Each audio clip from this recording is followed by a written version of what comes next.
غرباء غرباء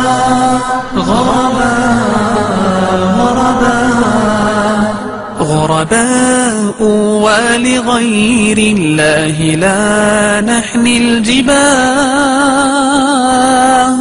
غرباء وارتضيناها شعار للحياة غرباء غرباء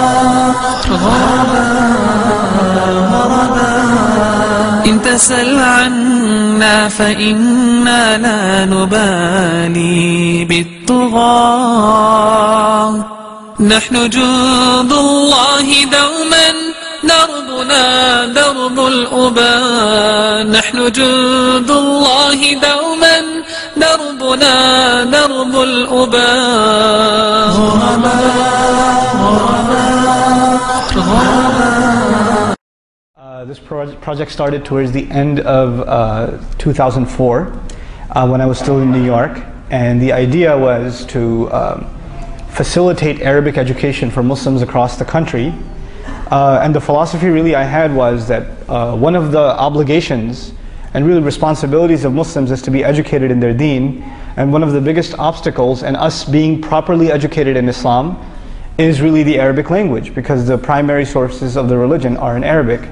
At the same time as it's a responsibility collectively, I also believe that Muslims have a right, not just a responsibility, they have the right to a quality education that is accessible to every Muslim man, woman and child, and they should have a quality education at least in the Arabic language, which opens the doors to other areas of learning, be it Quran or Sunnah or any other area.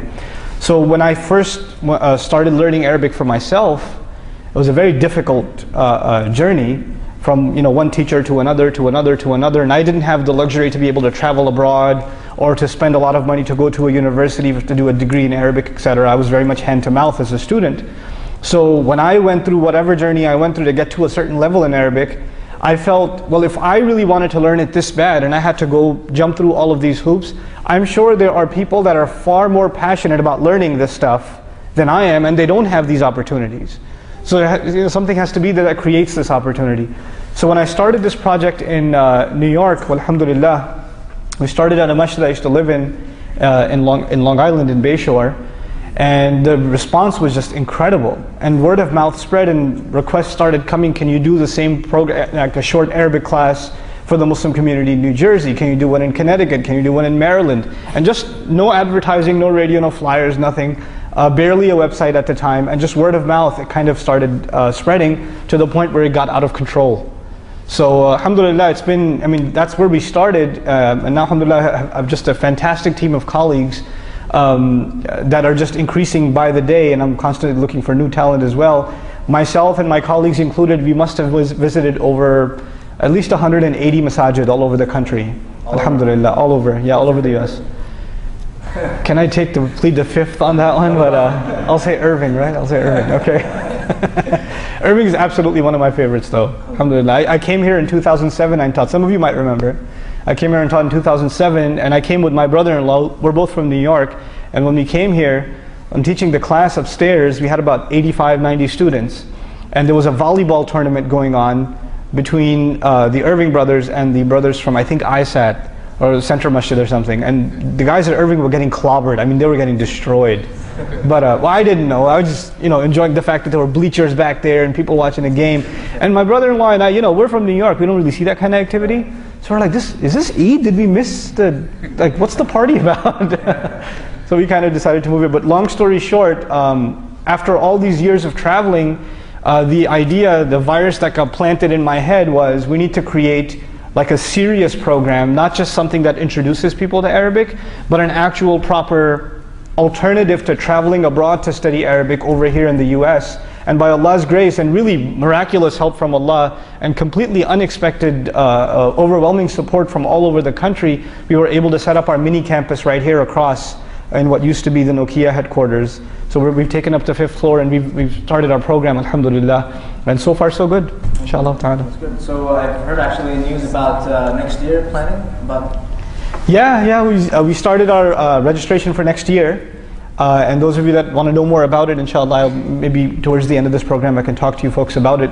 But what I'm looking for is high school graduates and older that are brave enough to spare a year of their academic life. It's 10 months long, and the next batch starts in 2011 September. It starts in September 20th or so, inshallah.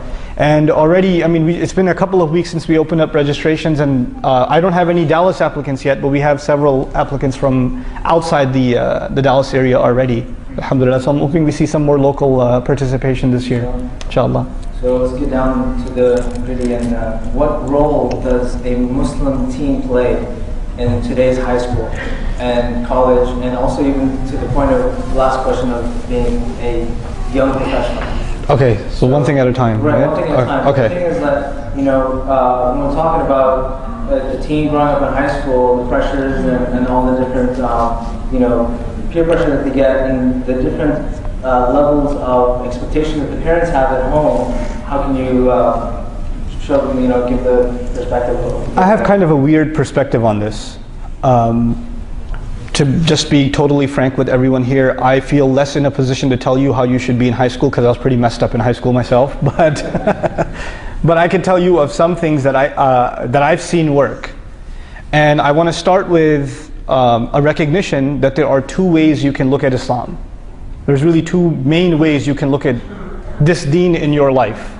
And one of those ways is, well, what's the bare minimum that this religion wants from me? And after that, it can leave me alone and I can do what I want. In other words, just tell me what I cannot do, the absolutely bad stuff that's going to land me straight to hell. Tell me that stuff. I won't do that stuff. And everything else, I'll just do what I want to do. That's how I want to live my life. I want to be free from the shackles of religion, basically. Okay? And this is actually the way most young people look at any religion. Most young people look at a religion as a way, it just tells me not to do things. It stops me from living my life, right? Be it, strict or conservative Christianity or Judaism or even conservative, aspects of Islam or whatever. Whatever it may be, it's keeping me back from, living it up, so to speak, And high school is being pushed, and it's been pushed forever, as the golden years of your life. That's when you really should be partying. How many high school movies do they make, right? About how you should be going and doing whatever you possibly can in high school, because after that real life sets in or whatever. On the other end, there's another way of looking at Islam. And the other way of looking at Islam is that we were given this gift of Islam, not chains. Islam is not chains that are shackling us. We were given this gift, and this gift gives us this really high purpose. I wasn't sent on this earth to party. I was sent on this earth to do an amazing task. And there's a huge population on the earth who Allah decided He will not give them the gift of Islam. They didn't deserve it like I did. Allah gifted me with Islam. And the best years of my life that I can serve Islam with are what years? My early years. The youth of my life is the best part of my life that I can serve Islam with. Now these two very different points of view. One point of view asks, what's the least I can do and get by? And the other point of view asks, what more can I do? I want to do more. I want to help other people see how awesome this deen is, etc. And what I've come to realize is, if I use sports terminology for a second, you know how we talk about defense and offense? If your team's on the defensive, what's already the case? When your team, whether you're playing football or basketball or whatever, if you're on the defense, what seems to be the case? You don't have possession. The other side does, right? And if you're on defense most of the time, that's a pretty good indication that you are winning or losing the game. You're losing. Because you're constantly on the defensive. That's how you are usually in basketball, aren't you? Right, that's I'm on defense, yeah. So that's why this happened. So, but anyway, this idea of holding back and saying we just have to at least take care of, defend a few of the things that Islam wants us to, and the rest of it, we can let go. What you're asking for is eventual failure. You're gonna start making the list of things, the no-nos. You're gonna make that list shorter and shorter and shorter until there's nothing left. On the other hand, the winning attitude is really offensive. What more can I do? And I want to give you, I've given this example in a khutbah here before. I want to share that example with you. I'll keep my friend's name anonymous. But he went to high school, and before he went to high school, he was in a Hifz program. So you memorize Quran, and when you memorize Quran, of course you're sitting in the masjid with other kids that are memorizing Quran, you're with the Hafizah most of the time, then you go home and you review Quran, and you're just surrounded by this really pure gathering all the time. And then he's done, now he's going to high school, and he tells his parents, I want to go to public school. Right? And his parents say, you want to go to public school? You're a Hafiz. You can't go to that terrible environment. You're going to get all messed up. And you know what he says? He says, well, I just learned Allah's book. And the people who need to hear about Allah's book the most are the people in high school. They have to know what this is. I feel responsible. Why should I hide what I have? I feel a responsibility to share. I feel bad for those people, right? So they put him in public high school. By the time he graduated high school, 16 kids had taken Shahada. 16 kids had taken Shahada. Now, what I'm talking about here is an attitude not of defense, but of what? Of offense. You see yourself as having something superior. So when I'm talking, especially young people nowadays, I feel like I'm putting you guys on the spot. I don't know for sure, but I guess I'm going to stereotype. A lot of you, you're not proud of Islam. You're not proud of it. Like, this is it, man. Everything else, I feel sorry for these people. Instead, what's happening to our girls, our daughters, is when they see some girl dressed a certain way, they say, oh, I wish I could dress like that. Too bad it's haram. Right? We see other, kids, boys, they're doing all kinds of things, and we say, oh, yeah, my parents wouldn't let me do that. It's apparently not allowed, or something, But the right attitude would be, I feel bad for that girl. Look at how she has to dress herself, how she has to put herself on display. She's looking for attention like that, while Allah has already given me attention by my Islam. All the dignity I need, all the recognition I need, Allah has already given me. Why do people do the kinds of ignorant things they do? You know what they're looking for? Is attention and respect. If you really have Islam, you're not looking for it anywhere else. You already got it. And when you find other people pathetically searching for it in other things, you can actually look down on them and say, I feel bad for you. Let me show you something better you can aspire to, So that's the kind of attitude that's really important, at least in high school life. When you were talking about college, I'll take 2 minutes more. When you're talking about college, in my opinion at least in my experience, college is a time where it's a world of ideas, right? You get exposed to so much more. And you can go in so many different directions. And college is really the part of your life where it's the formulating part of your life where you decide what the rest of your life is going to look like. Really, it's college, because true independence is in college. That's where you really truly decide what direction in life you're going to take. Not just professionally, but what kind of person you're going to be, how you're going to carry yourself, what kind of priorities you're going to have in life. All of that kind of comes from what you're going to do in college. And a huge part of that is who you're around in college. If you're around a bunch of losers in college all the time, well, guess what? You're going to be one. If you're going to be around a bunch of go-getters in college, you're going to turn into one. That's what college is like. The thing to do in college, in my opinion, is to of course, take care of your academics, but on the other side, be heavily involved in something like an MSA. Use your spare time to do some productive stuff. Whether it be putting programs together, or you're doing food drives, whatever it is you're doing, whether it's study circles or something, but the MSA to me is like a lifeline in college. And if you're not part of it, you're really missing out on something that's going to hurt you way down the line. The role that the masjid is supposed to play in the life of a Muslim during college, the reality of it is that's what the MSA plays. And I know MSAs have problems and drama and all this stuff. There's Ubaid here, his t-shirt, right? He made an MSA t-shirt that says, we know drama, right? So, right? But that's true. Nonetheless, the Muslim Students Association, I think, at least for me, was a lifesaver. Wallahi, it was a lifesaver. Had it not been for the MSA, Allahu A'lam, I would have never met anybody who would make me want to commit myself to praying regularly. I wouldn't have met somebody like that. So, yeah, through the MSA, and some of the great scholars we have going around nowadays are ex-MSA people. They came out of the MSA, So don't trivialize it. Don't think little of it. Really, make it a big part of your life in college, inshallah. And if your school doesn't have one, make one. You should be the one to make it. You should be the one to create it. And actually nowadays, so many high schools, I'm so proud of them, high schools are starting to make MSAs. I went to the MSA at Euless, the Trinity High School the other day. I was shocked. It was like 80 kids there. I was like, where did you people come from? you know. But subhanAllah, it's a thing of pride when Muslims come together and they're trying to do something like that. So that would be my advice for college. What was that last thing again? When you become zombies and you get into the workforce? Yeah, basically. Yeah, that's the last bit, right? The thing of it is, I'll just speak frankly, I think that Muslims in this country, for a long time, we haven't been creative. We have not been creative. Our idea of a good career is limited to 4 or 5 things, and if your children are not graduating in these 4 to 5 fields, then they have failed in life. Right? They're just, you know, what are you doing with your life? So if your son decides to, for example, get a bachelor's in history, you'll say, what are you doing?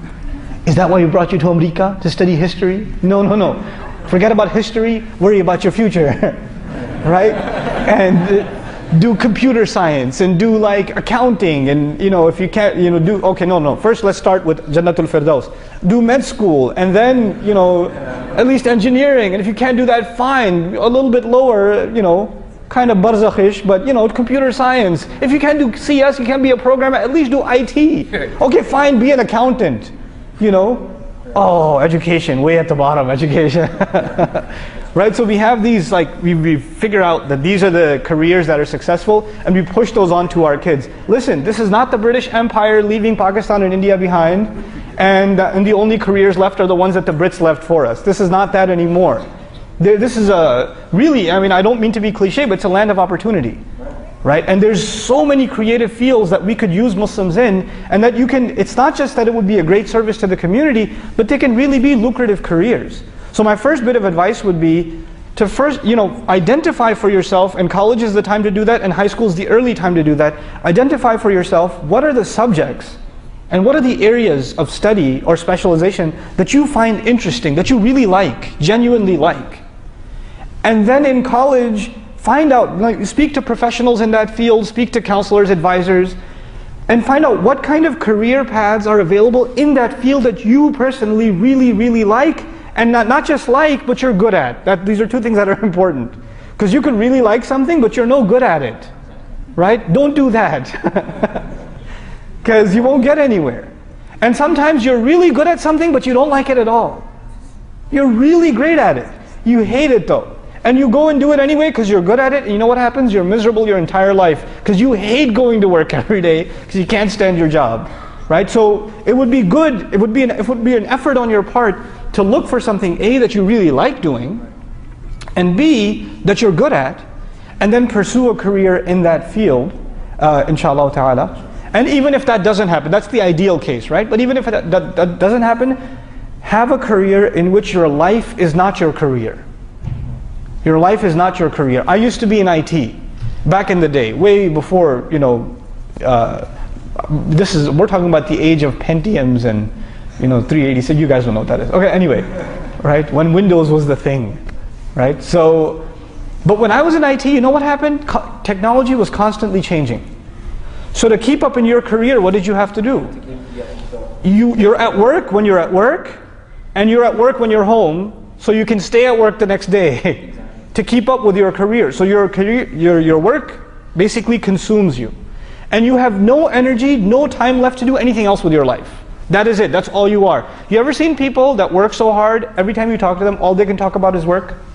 That's all they can talk about. They can't think of talking about anything else. Why? Because that's all their life has become. Unfortunately, they're just a means to make some multi-million-dollar company some more money. That's all they've become, a cog in a machine. You have to have a career in which you have time left for yourself, for your family, for your community, for other things. A lot of people I know that were amazing in their MSA years. Man, these people were awesome. The moment their career started, they disappeared. What happened to that guy? I don't know, he got a job. That's all last I heard of him, he got a job. That's what happened. They disappear. We don't see them at masajid, we don't see them in programs, we don't see them, you know, pursuing their study of deen. We don't see them.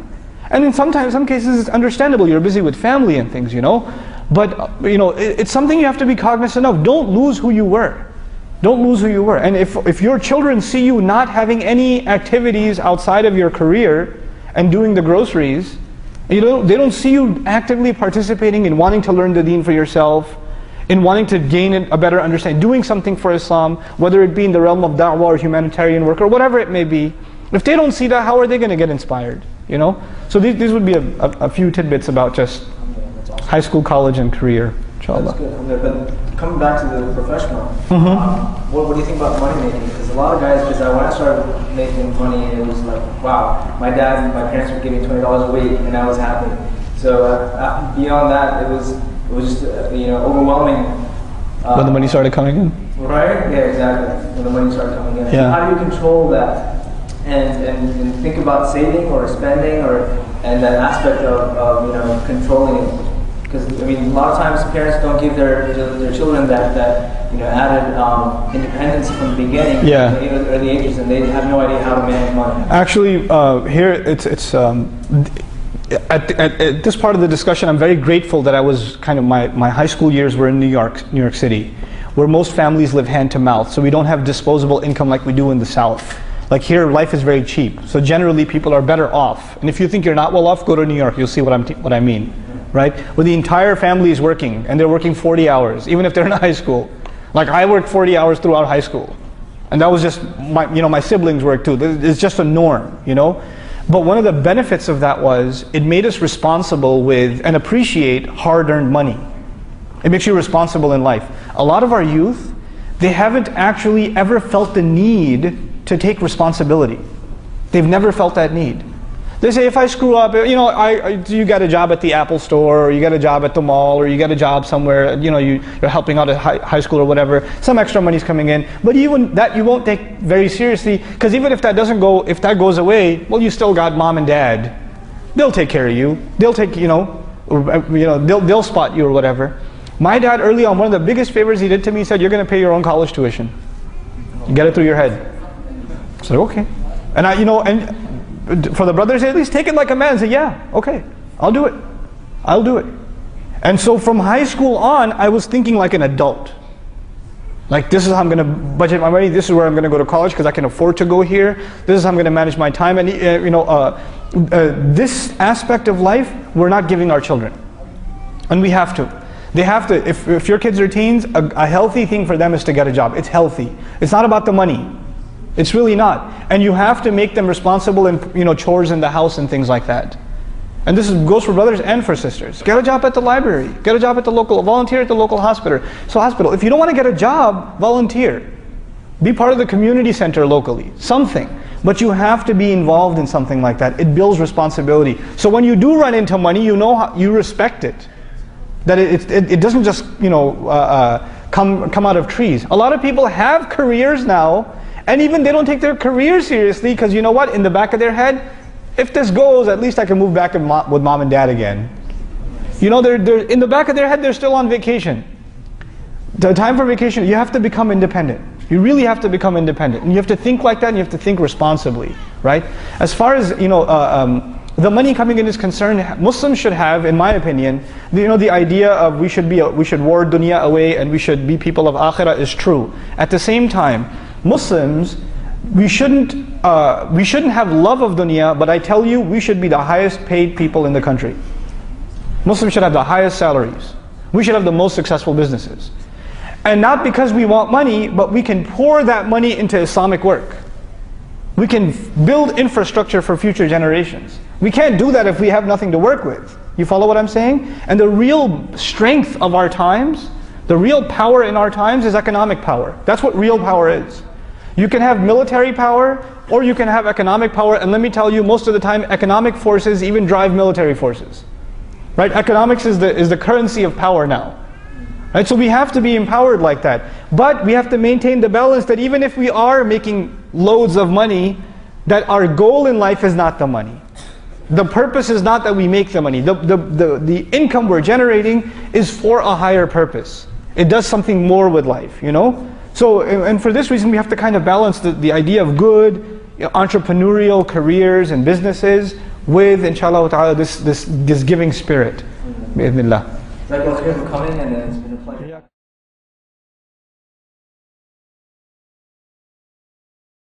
طلع البدر علينا من ثنيات الوداع وجب الشكر علينا ما دعا لله داع أيها